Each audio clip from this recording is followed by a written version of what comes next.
Jamaah. Oh jamaah. Alhamdulillah. Tepuk tangan dong. Semangat untuk kita pagi hari ini ya. Jamaah yang ada di rumah juga terima kasih masih bersama kami di Islam Itu Indah. Tema kita juga masih sama, belajar agama jangan sembarangan. Aku punya tayangan lagi nih untuk jamaah yang ada di rumah dan juga untuk ibu-ibu yang ada di studio ya. Jamaah laki-laki dan perempuan sejajar saat melaksanakan sholat Id. Kita lihat tayangannya, silahkan.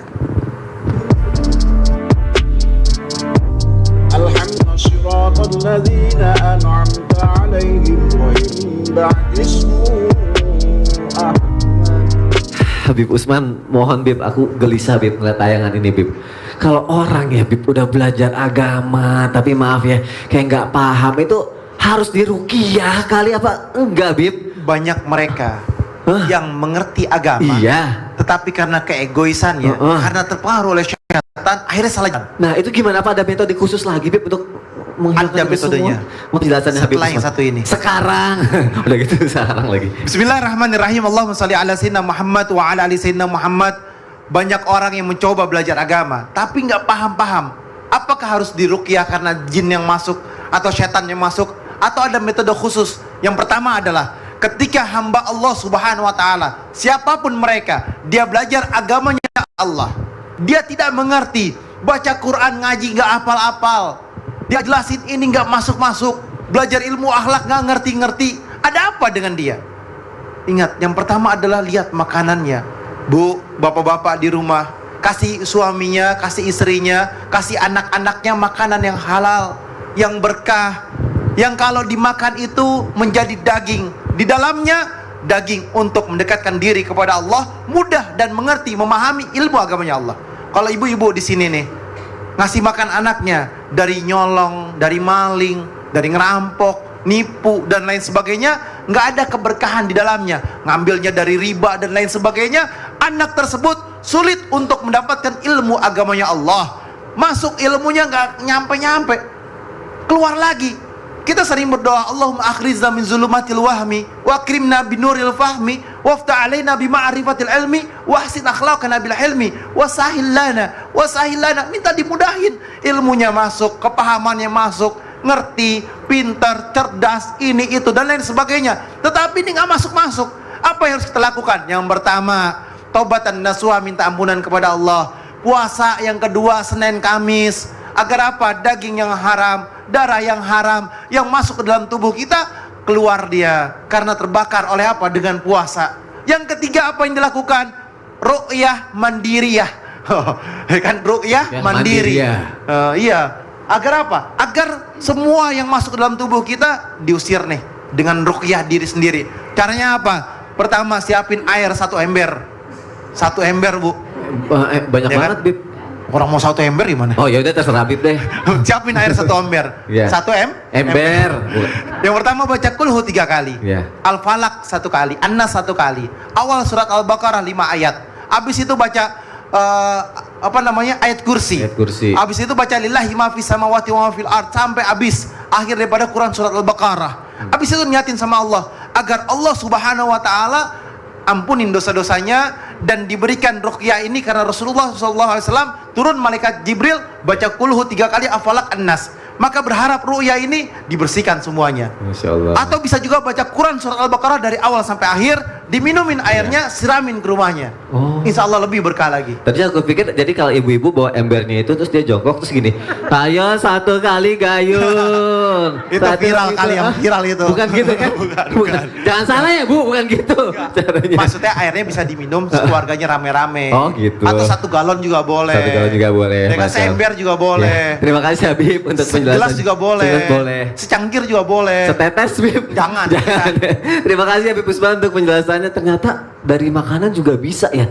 Serem juga ya jamaah ya. Tapi kalau dari hal-hal seperti ini kita bisa tahu nggak sih, jamaah juga penasaran nggak yang ada di rumah nih, ciri-ciri kalau ternyata kita nih merasa sudah salah belajar agama gitu. Habib Shauqi ada ciri-cirinya nggak sih Bib kalau kita udah salah belajar agama Bib? Aku mohon penjelasannya Habib Shauqi. Silakan Habib. Bismillahirrahmanirrahim.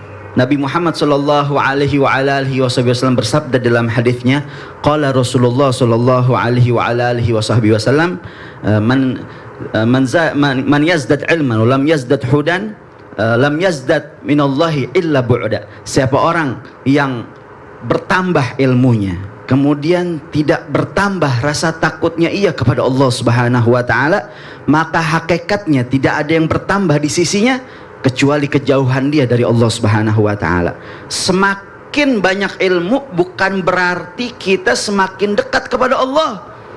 Orang kalau bertambah ilmu pengennya semakin dekat kepada Allah, maka ambil kabar orang yang kayak begini ilmunya barokah manfaat. Makanya penting kita cari guru yang benar, cari guru yang baik, cari guru yang soleh, dan jangan salah berguru.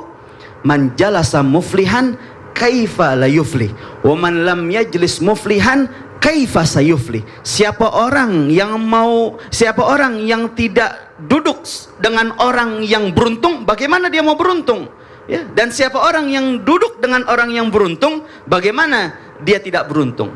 Ya, makanya penting kalau kita duduk sama orang soleh, itu insya Allah kita nggak bakal salah jalan. Tapi kalau kita duduknya sama orang-orang yang malah membuat kita jadi jauh dari Allah Subhanahu wa taala, makanya jangan cuma sekedar label majelis, jangan cuma sekedar label pesantren. Karena berapa banyak majelis dan pesantren malah menyesatkan kita jadi jauh dari Allah Subhanahu wa taala. Kayak orang naik kereta, ibu-ibu mau naik kereta jurusan Jakarta Surabaya, harus beli tiket jurusan mana? Surabaya. Kalau beli tiket jurusan Solo nyampe Surabaya apa kagak? Enggak bakal nyampe. Begitu juga ketika kita jurusan kita Allah, kita pengen dapat ridhonya Allah Subhanahu wa taala, maka jangan salah kereta, jangan salah gerbong. Kalau kita berada di kereta yang benar, orang kalau naik kereta nih, biarpun di dalam kereta dia ngapain aja. Ada yang di dalam kereta dia ngobrol, ada yang di dalam kereta dia makan pop mie, ada yang di dalam kereta dia makan minum, ada yang di dalam kereta dia macam-macam tidur. Yang penting ada di dalam kereta. Bakal nyampe apa enggak? Bakal nyampe. Tapi kalau kitanya belum naik kereta atau salah kereta, ya nggak bakal nyampe. Orang kalau jalan sama orang yang tahu jalan, dia bakal sampai. Tapi kalau misalkan jalannya sendirian, kadang-kadang kita ngandelin yang namanya Sherlock juga bisa bikin kita nyasar. Tahu-tahu ke rawa-rawa, tahu-tahu naik mobil masuk gang kecil, wah kata. Tapi kalau kita jalani sama orang yang tahu jalan, perumpamaannya kita jalan sama guru-guru kita. Guru-guru kita yang apabila kita dekat dengannya membuat iman Islam kita semakin kuat. Tapi kalau guru kita dekat dengannya malah membuat kita jadi maksiat, membuat kita jadi lalai, maka hati-hati, ketahuilah ini guru yang kagak bener. Iya, hati-hati. Terima kasih Habib Sogi untuk penjelasannya. Paham ya Bu ya? Alhamdulillah. Siapa yang mau ngulangin lagi tadi penjelasannya? Nggak ada ya. Kalau gitu alhamdulillah, senang ya datang ke Studio Islam itu Indah ya. Nah, karena jamaahnya senang, nanti aku mau ngasih kesempatan lagi sekarang deh. Aku kasih kesempatan lagi, jamaah yang ada di rumah juga bisa disimak ya. Sekarang kita masuk lagi ke segmen Tanya Dong Ustadz.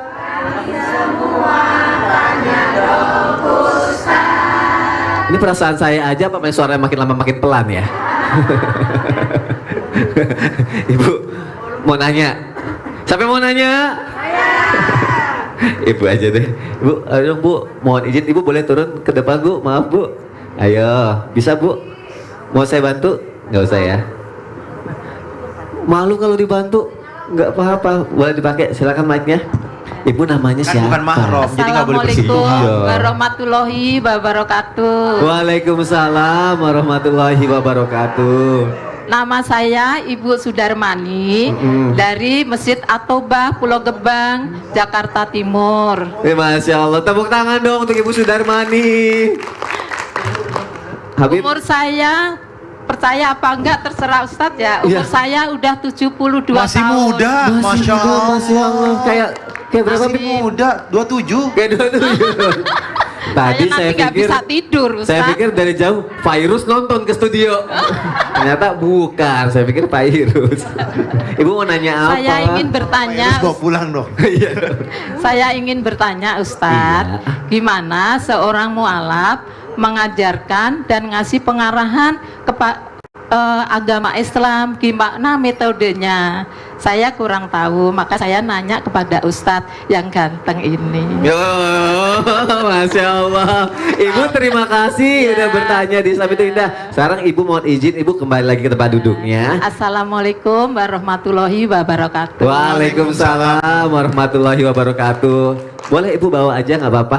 Ada yang lebih berpengalaman.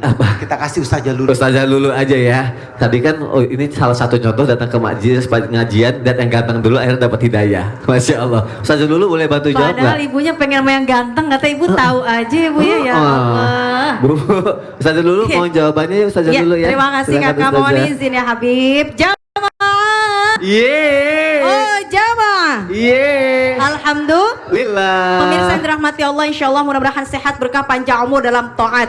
Gimana kalau misalnya belajarnya mu'alaf ya, karena baru masuk Islam, Masya Allah. Kemudian apa yang lebih dulu dipelajari oleh mu'alaf dalam Quran surah At-Taubah ayat yang ke-60.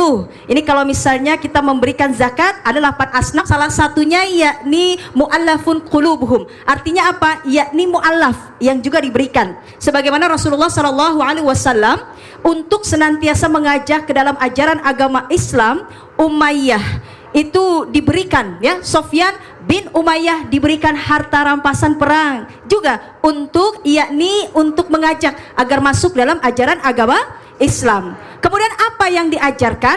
Yang pertama, ini ada kisah ketika Rasulullah SAW bersama para sahabat, kemudian datang seorang laki-laki yang Masya Allah ya, jubah bajunya ini putih, kemudian juga rambutnya hitam ya.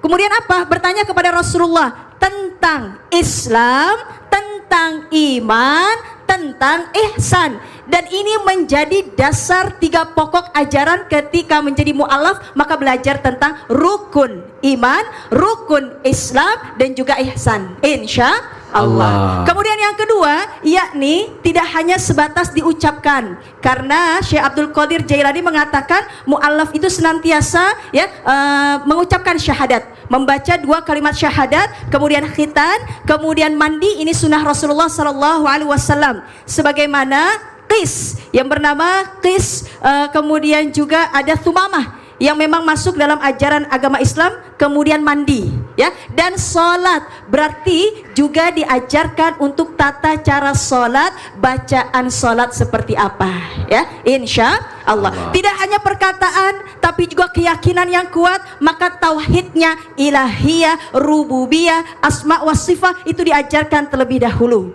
ya. Karena nanti ketika ditanya kenapa engkau kok masuk dalam ajaran agama Islam, maka akan mudah untuk menjelaskan, insya Allah. Agama yakni an-nizam, adanya peraturan, undang-undang. Kemudian as-sultah, punya kekuasaan. Kemudian al-khudu yakni tunduk kita. Maka kita mengikuti ajaran agama Islam sesuai dengan Quran dan Sunnah. Oh, yang baik seperti ini, yang harusnya amal ma'ruf nahi munkar seperti ini, itu lambat laun akan paham. Makanya ada gurunya, dan Masya Allah Indonesia sudah ada namanya Mu'alaf Center. Itu ada yang namanya perkumpulan mu'alaf dan ada kajian. Insya Allah agar lebih istiqomah dan belajar, paham, dan insya Allah mudah-mudahan senantiasa berkah. Kasih pantun. Ikalohan punya Pak Berkah, mudah-mudahan berkah. Cori-cori, cupke-cupke, insya Allah semakin hari semakin oke. Boleh curia, boleh kanggena, insya Allah kita menjadi Islam yang bercahaya dan akhlak mempesona. Masya Allah, tabarakallah. Selain penggemar pantun juga penggemar film India ya. Masya Allah. Aku dari tadi mau ngimbangin Ustazah dulu nyari pantun-pantun di buku Primbon tapi gak ketemu-ketemu. Susah juga ya. Sama lagi yang mau nanya. Salah bukunya. Salah buku ya. Harusnya buku pantun ya. Siapa lagi yang mau nanya? Ibu deh, ibu ya. Ibu, oke, ibu ya, boleh. Ibu namanya siapa? Nama saya Ibu Eli. Ibu Eli. Iya. Ibu Eli mau nanya, ibu sama dari Pulau Gebang juga? Iya, semuanya rumah. Tepuk tangan buat Pulau Gebang sekali lagi. Mau nanya apa? Saya mau nanya, ada seorang tetangga umpamanya ya, dia tuh belajar agama dari AP atau didak gitu kan, Dari atau AP. belajar dari guru-guru ustazah gitu, tapi dia nggak pernah di pesantren. Oh gitu.